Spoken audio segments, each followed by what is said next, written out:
Je ne sais pas, chers amis, si c'est la question à 1 million de dollars ou d'euros, vous choisissez la devise, mais en tout cas, elle est vitale, indispensable, importante, à savoir comment trouver vos mots en anglais facilement à l'oral.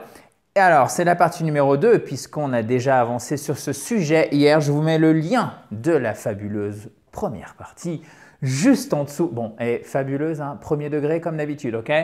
On a vu hier that to find your words more easily, accent tonique ici, more easily, you can use gap fillers. Alors, gap fillers, qu'est-ce que c'est? Littéralement, a filler, c'est un remplisseur. Bon, c'est pas beau en français, je sais même pas si ça existe, remplisseur, c'est moyen, hein, peut-être dans l'industrie.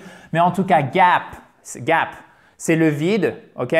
Gap, à court. Hein, c'est pas gap, mais gap. Oh my God. Sorry for that. OK. Ah, c'est un A avec un E attaché. C'est un A court. Gap fillers aussi. C'est un I court ici. Donc, c'est le bouche-trou en anglais. Alors, en français, c'est moche, hein, si vous me permettez l'expression. C'est quoi ces gap fillers pour, en fait, gagner du temps et débuter, être plus à l'aise dans votre discours à l'oral parce que vous avez un peu plus de temps pour réfléchir et ça, donc, ça le fluidifie, votre anglais. Like, you know, well, I think, ça aussi c'est un truc que les anglo-saxons aiment bien faire. Well, you know, I think, you know. OK?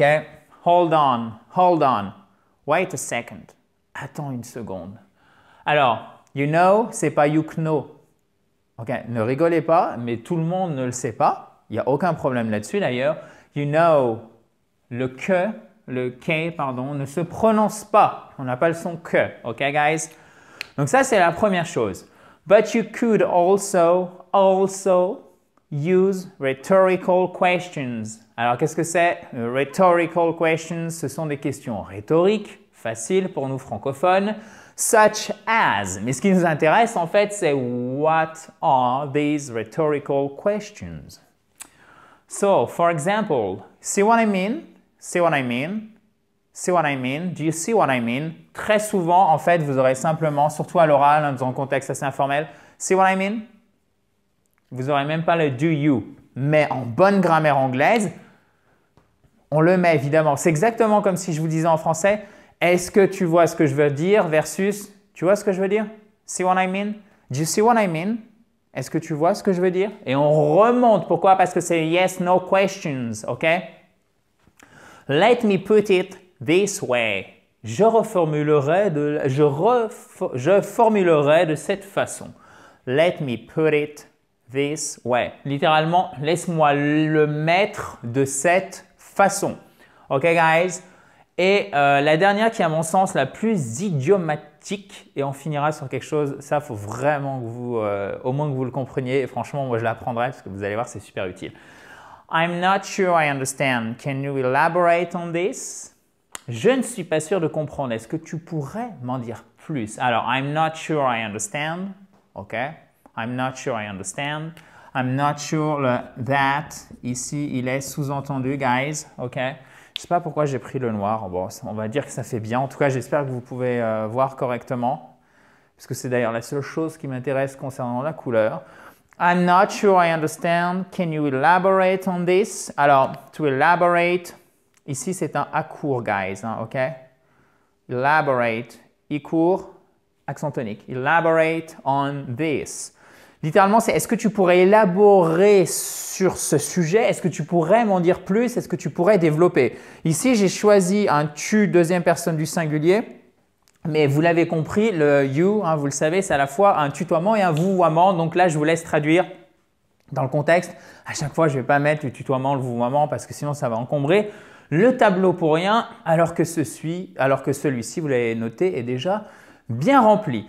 Avant de passer à l'une de mes phrases préférées en anglais qui fait toujours son petit effet, notamment pour trouver ces mots en anglais parce que vous le savez, l'humour ou en tout cas un petit trait d'esprit qui fait sourire, ça décante à peu près ou en tout cas beaucoup de situations. Donc profitons-en pour en apprendre un facilement en anglais. Mais avant, chers amis, si vous ne l'avez toujours pas fait, abonnez-vous à cette fabuleuse chaîne YouTube. Rien de plus facile. Vous cliquez sur le bouton rouge en bas à droite. Profitez-en aussi pour récupérer votre kit complet pour vous remettre à l'onglet. Pour ceci, rien de plus facile. Vous cliquez soit sur le i qui est en haut à droite ou sur le lien qui est sous la vidéo. If you're on Facebook, the link is above my head. Il est juste au-dessus de ma tête. Si vous êtes sur Facebook. Alors, vous avez le sacro-saint, le sempiternel, l'éternel que vous devez connaître absolument. Could you please repeat? Could you repeat, please? On remonte l'intonation parce que c'est une yes-no question. Yes, I can. No, I don't want. No, I cannot. C'est comme vous voulez. OK, could you please repeat?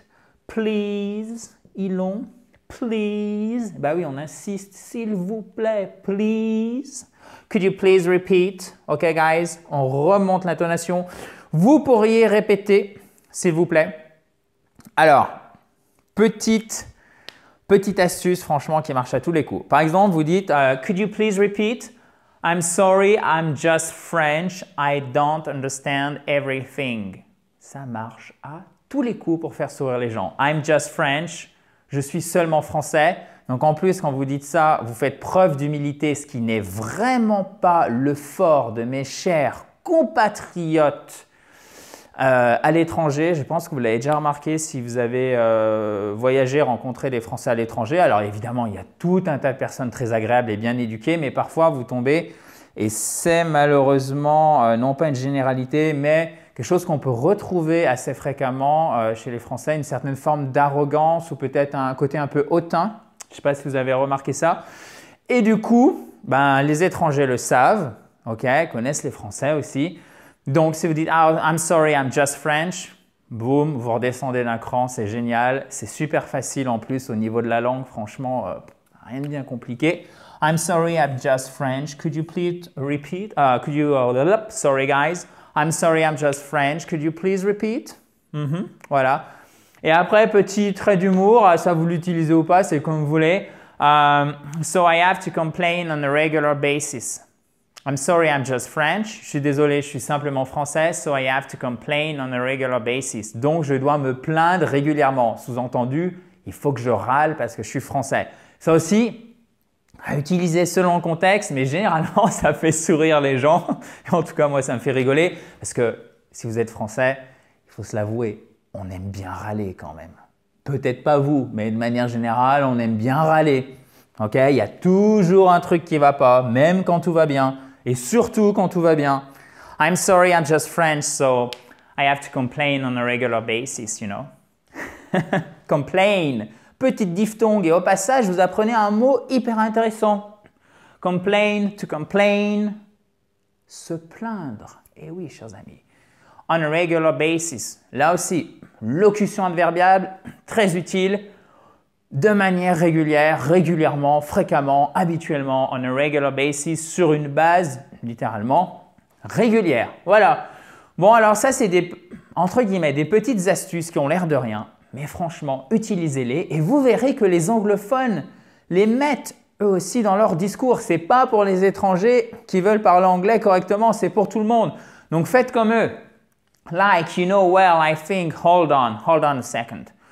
See what I mean? See what I mean? Like, you know, well, tout ça. Let me put it this way, okay. I'm not sure I understand. Could you please elaborate? Could you please elaborate? Est-ce que tu pourrais m'en dire plus? Could you repeat, please?